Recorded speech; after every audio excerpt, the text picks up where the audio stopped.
திருப்பரங்குன்றத்தில் ஆடு கோழி பலியிடப்படவில்லை, இஸ்லாமியர்களும் அதை செய்யவில்லை என்று அரசு தரப்பு தெரிவித்திருக்கிறது. திருப்பரங்குன்றம் மலை உச்சியில் சிக்கந்தர் தர்காவில் கந்தூரி விழா நடத்த கோரி தடை கோரி கோர்ட் கிளையில் வழக்கு. இருதரப்பு வாதங்கள் குறித்து இடைக்கால உத்தரவு பிறப்பிக்கப்படும் என ஹைகோர்ட் கிளை ஆணை ஒன்றை பிறப்பித்திருக்கிறது. இது குறித்த கூடுதல் விவரங்களை எமது செய்தியாளர் ரஃபிக் ராஜா தர கேட்கலாம். ரஃபிக் ராஜா, விவரம்.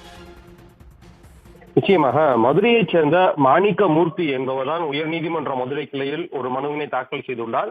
இந்த மனுவின் முக்கிய சாராம்சம் என்பது தற்போது திருப்பரங்குன்றம் மலை உச்சியில் உள்ள சிக்கந்தர் தர்காவுடைய சந்தன குழு மற்றும் கந்தூரி விழா என்பது துவங்கி நடைபெற்று வருகிறது.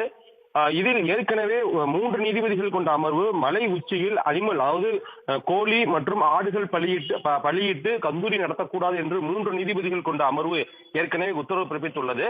இருந்தபோதும் தற்போது அந்த பள்ளிவாசலுடைய தர்கா தரப்பில் அடைக்கப்பட்டுள்ள அழைப்புதல்களில் கந்தூரி நடைபெறும் என ஏற்கனவே தெரிவிக்கப்பட்டிருந்தது. எனவே இது விதிமுறை மீறல், கந்தூரி நடத்தக்கூடாது என்று ஏற்கனவே உயர்நீதிமன்ற உத்தரவு உள்ள நிலையில் மீண்டும் தர்கா தரப்பினர் இதுபோன்று விழா நடத்துவதற்காக அழைப்புதல் அச்சடிக்கப்பட்டுள்ளனர். எனவே ஆடு கோழிகளை பலியிட்டு கந்தூரி நடத்த தடை விதிக்க வேண்டும் என்றுதான் மனு தாக்கல் செய்திருந்தார். இந்த மனுதான் சற்று முன்பாக நீதிபதி ஸ்ரீமதி முன்பாக விசாரணைக்கு வந்தது. விசாரணையின் போது அரசு தரப்பில் கூடுதல் தலைமை வழக்கறிஞர்கள் வீரா கதிரவன் மற்றும் பாஸ்கரன் ஆஜராகி இந்த விவகாரத்தை பொறுத்தவரை உயர்நீதிமன்ற உத்தரவு முழுமையாக பின்பற்றப்படுகிறது, அங்கு ஆடு கோழிகள் பலியிடுவதற்கு எந்த அனுமதியும் வழங்கவில்லை, இஸ்லாமியர்களும் அவ்வாறு செய்யவில்லை என்று உறுதியளித்துள்ளனர். எனவே இந்த விவகாரத்தை பொறுத்தவரை இந்த வழக்கு என்பது தேவையற்ற வழக்கு, அங்கு உயர்நீதிமன்றத்தினுடைய உத்தரவு முழுமையாக நடைமுறைப்படுத்தப்படும் என தெரிவிக்கப்பட்டது.